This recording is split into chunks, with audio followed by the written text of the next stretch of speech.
1타경 5060 이게 일어나지 않은 거예요. 여러분들 잘 보세요. 이제 일어나지 않은 일을 우리는 답을 내놓고 움직이니까 그대로 되는지 지켜보시라는 거죠. 자, 감정가가 18억 8천입니다. 18억 8천이고 48.8평짜리 상가예요. 근데 이제 전북대 바로 앞에 있고요. 이게 버거킹 바로 뒤편에 이게 111, 112, 113호 붙어 있습니다. 기호 1, 2, 3 이렇게 되어 있죠. 위치로 보면은 여기인데 여기가 전북대학교입니다. 전북대학교 앞에 여기 대학촌 있는 상가가 있는 곳입니다. 그 1층이고요. 근데 중요한 거는 저희들이 항상 1순위 채권을 매입한다 했잖아요. 그럼 1순위 금액이 얼마냐? 보면은 농협자산관리공사에서 14억 7천입니다. 네. 14억 7천짜리를 우리가 매입을 했어요. 그리고 후순위가 16억. 이 사람 많이 빼먹었죠. 18억짜리인데 얼마를 빼먹었어요? 36억. 네. 대부분 이런 물건들이 고유부도가 이렇게 많습니다. 네. 18억짜리 물건에 1순위만 있으면 절대 부도가 거의 안 나요. 대부분 그렇습니다. 그래서 여러분들이 경매를 하면은 가슴 아픈 물건 아니냐? 절대 그렇지 않습니다. 대부분 저희들이 가져오는 물건들은 이런 식으로 고유부도가 많습니다. 네. 그래서 36억 채권인데 이게 경매가 아니고는 해결될 수가 없어요. 맞잖아요. 누구는 받아가고 누구는 안 받아가려고 하지 않지 않습니까? 그러다 보니까 경매가 넘어가고 이게 유찰이 되면 제가 말씀드렸듯이 한 번 유찰이 될 때 30%씩 떨어진다 이지 않습니까? 근데 9억 2,500이 방어선이에요. 유동화 회사에서 14억 7천원짜리 채권인데 여기서 누군가가 적으면은 최저가 이상 적어야 될 거 아니에요. 그죠? 그러면은 9억 2,500 이상 적어야 되는데 아무도 안 적었어요. 그럼 방어선이 깨졌죠. 방어선이 깨지면 가감없이 30% 떨어집니다. 그러면 어떻게 되냐? 이때 이제 유동화에서 매각을 결정하게 됩니다. 그걸 저희들이 먼저 가져오는 거예요. 그런 저희들 능력이 있는 거예요. 그래서 빨리빨리 진행을 하자고 제가 여러분들한테 부탁을 드리는 겁니다. 결과적으로 말씀드리면 이 채권을 우리가 얼마에 가져왔냐? 8억 1천만 원에 가져왔습니다. 근데 이게 여러분들 생각할 때 그러면 이게 지금 경매가 시작 중인데 미리 공개를 하면 어떻게 하냐? 누가 더 적으면 어떻게 하냐? 예? 어떻게 이걸 공개를 하냐? 그렇게 생각하죠. 그게 왜 가능하냐? 14억 7천짜리를 저희들이 론셀로 오늘 가져왔어요. 론셀로 가져왔기 때문에 누가 더 적으면 우리는 다 돈을 돌려받습니다. 그렇기 때문에 이제 공개를 하는 거예요. 하나씩. 자, 그러면 결과적으로 계산을 해보겠습니다. 저는 이렇게 답을 내놓고 움직여요. 그래서 이게 제가 그랬죠. 변수는 뭐다? 변수는 은행에서 대출 규제 때문에 조금 늦고 그런 차이지 수익은 확실하다. 그리고 낙찰도 확실하다. 예. 왜? 채권을 샀기 때문에. 그래서 조금 여러분들이 진행을 보시면 제 말 그대로 된다는 것을 확인하시게 될 겁니다. 이게 감정가가 18.8억이에요. 근데 1순위가 농협에서 14.7억이 있어요.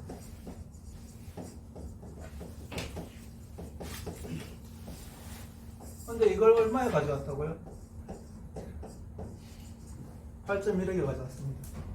이제 이게 우리가 계약을 한 겁니다. 그러면은 론세일 같은 경우에는 8.1억을 부동산회사에 돈을 다 줘야 된다 했죠. 예. 농협자산관리공사는 농협에서 위탁받아서 운영하기 때문에 론세일 방식밖에 안 해요. 그래서 8억 1천만 원을 50일 안에 다 줘야 돼요. 보통 이제 계약하기 나름인데 그러면은 저희들이 이거 질권대출 얼마 받냐? 90% 얘기가 돼 있어요. 네. 이런 게 저희들 능력입니다. 네. 그 우리 한정호 회장님 것도 90% 얘기 다 돼 있습니다. 그러면 여기 10%면은 우리 돈이 얼마 들어가요?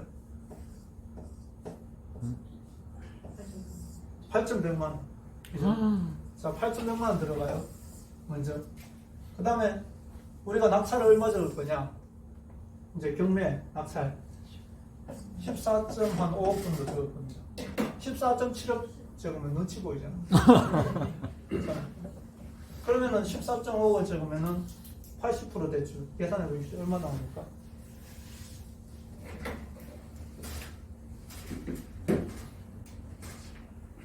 네, 대략 한 12억 좀 나옵니다. 11억 6천. 그럼 얼마 들어가요? 2.5. 자, 그럼 우리 돈 들어가는 거 얼마입니까? 3억 3,100만. 3억 3천. 3억. 자, 경매가 끝나면은 이게 누구한테 들어가요? 로얄펀드. 우리 회사, 우리 대부법인은 들어오죠. 여기서 질권대출 찾아가죠. 90%. 8억 천에 90% 얼마예요? 7억 3천쯤 되겠네요. 네. 한 7.5억 잡을게요. 또 얼마 더 입었죠? 7억. 네, 7억 더 입었죠. 맞습니까? 네. 자, 7억에서 우리 돈 들어간 거 얼마예요? 3억. 3억. 얼마 남습니까? 3억 7천. 3억 7천. 일단 3,700원. 1년 뒤에 재감정할 필요도 없죠, 롱세일은. 이게 제가 말씀드린 이게 채권을 우리가 매일 파는 금액은 정해져 있어요. 협상을 볼 때 가져오는 게. 그러면은 여기는 농자산이라서 그렇고 일반 유황거라든지 대신이라든지 이런 데는 이걸 우리가 결정하는 거예요. 이게 8.1억에 사오는데 채무이수 사후정상으로 사오냐, 롱셀로 사오냐, 누가 결정한다고요? 우리 보고 결정하는 거예요. 왜 그럴까요? 유동화에서는 이 돈만 받으면 되잖아요. 네. 1번을 하든 2번을 하든. 그런데 이런 경우에 채권을 우리가 활용하기 위해서 론셀로 가져오는 게 맞는 거죠. 그럼 채무인수로 만약에 한다, 이게 농자산 게 아니고 유한코 거라든지 대신 거다. 그럼 어떤 결과가 나오냐? 똑같이 이제 8.1억 똑같아요. 근데 보통 유동화에서는 평균적으로 요즘에 많이 적으면 130%, 진짜 많이 적으면 140%. 130% 하면 얼마예요? 상수 잘 하시는 분이 저번에 대수업 매니저가 있었는데 10.5. 10.5입니까? 자, 그러면 우리가 낙찰을 14억 5천 적을 수 있는데 10억 5천밖에 못 적어요. 그러면 10억 5천 적으면 어떻게 돼요? 대출 똑같이 80% 되겠죠.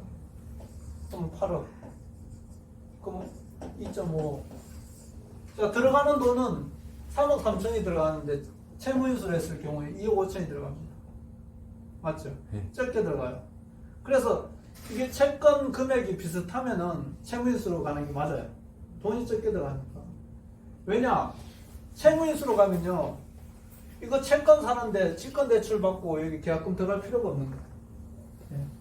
그냥 유동화회사에 계약만 하면은 경매가 끝난 다음에 정산하는 거니까 돈이 적게 들어가요.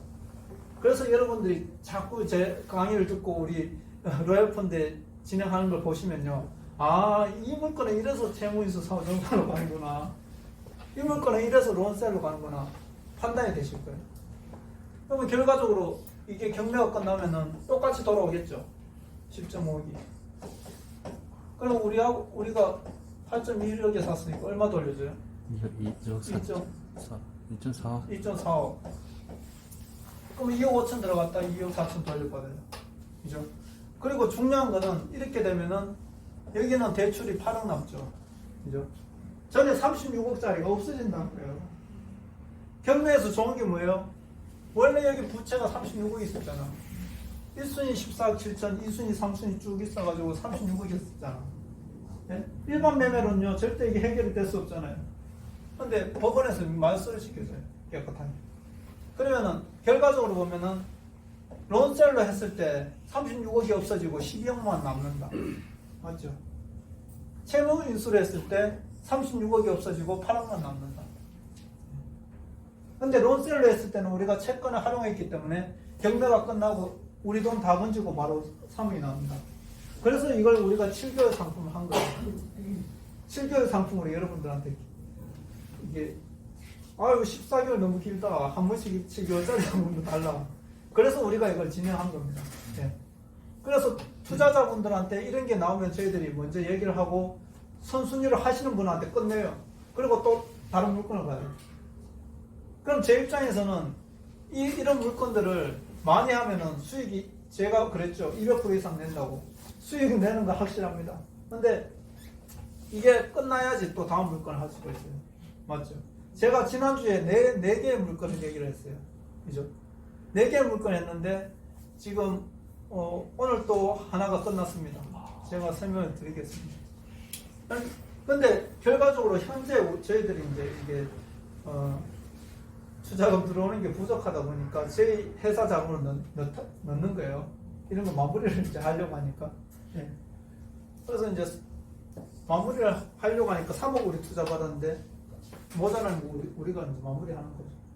그래서 좀 전에 제가 말씀드렸지만 이걸 공개하는 이유가 경매 나오기 전이지 않습니까? 우리가 14.5억을 적는다고 여러분한테 말씀을 드렸어요. 그리고 여러분들 이거 제 말씀을 듣고 확인할 게 뭐냐? 우리가 그러면 계약했는데 계약서도 이따 보여드리겠지만 이게 농협에서 대부예산으로 바뀌는 거예요. 질권 대출 끝나고 나면 대부예산 명의가 바뀌어요. 그래서 여러분들 알 수 있다는 거예요. 네. 더블트리 대부로 이름이 변경이 될 겁니다. 그리고 낙찰을 우리가 14억 5천을 적을 건데 누군가가 이 물건에 만약에 15억을 적었다. 그러면 어떻게 돼요? 경매가 끝나면 이 사람이 대출을 뭐 80% 받고 20% 자기 자금 내고 법원에 납부할 거 아닙니까? 그죠? 그럼 경매가 끝나요. 그럼 똑같은 원리로 36억 채권이 말소되죠. 소유권은 이제 우리가 뺏기는 거예요. 경매는 제가 말씀드렸죠. 100만이라도 더 적는 사람이 가져가니까. 예. 그럼 누군가 15억을 적었어. 우리는 소유권을 뺏기는 거예요. 원래 여기에도 제가 말씀드린 프랜차이즈 저희들이 계획한 거기에 집어넣을 계획이에요. 대학교 앞이니까. 근데 만약에 그게 안 되고 만약에 뺏겼다. 그러면 이게 누구한테 돌아갑니까? 14.7억까지는 우리한테 돌아오죠. 3천만 원은 이순이한테 돌아가겠죠. 그럼 14.7억에서 저희들이 8.1억에 사왔지 않습니까? 그죠? 그럼 얼마가 남습니까? 네? 6.6요? 그럼 6억 6천 바로 남는 거예요. 3억 투자해서 4개월 만에 6억 6천 바로 남는 거예요. 채권 양도 양수 계약서라고 나오는 게 아니고 채무 인수 계약서라고 나옵니다.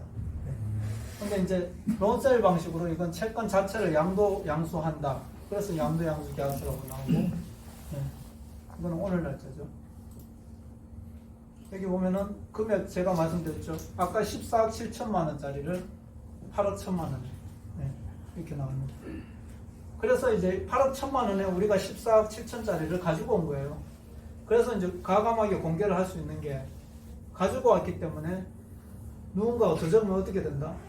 저희들은 14억 7천 그냥 3, 4개월 만에 한 200% 이상 수익을 내고 나오는 거죠. 이런 식으로 이제 확인을 시켜주는 겁니다. 그래서 대부분 제가 지난 그 물건들에 대해서 이때까지 설명 많이 했잖아요. 근데 이제 실제적으로 하는 거 그리고 앞으로 할 거 이런 거 위주로 제가 설명을 드릴 거예요. 그래서 작은 물건 같은 경우는 이거 여기 보면 설정 최고액이 이제 14억 7천이라고 나오죠. 좀 명시가 되죠. 이거는 이제 좀 전에 사건 번호고요.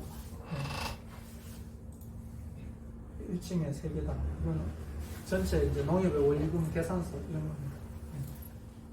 그래서 저희들이 이건 농자산의 인감증명서 이런 걸 다 확인을 시켜드리고 이제 진행을 한다는 거죠.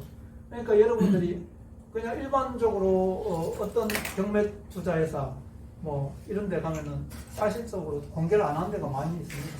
근데 저희들은 투명하게 이제 실제적으로 공개를 다 드리고 이거는 더블트리 대부 사업자 등록증입니다. 이건 이제 대부업 등록증. 대부업 등록증. 이런 게 있어야 돼요. 이런 게 있어야만이 이제 그 롯데로 가지고 올 수 있는 거예요. 그래서 여러분들이 그 다음에 여러분들이 궁금하실 거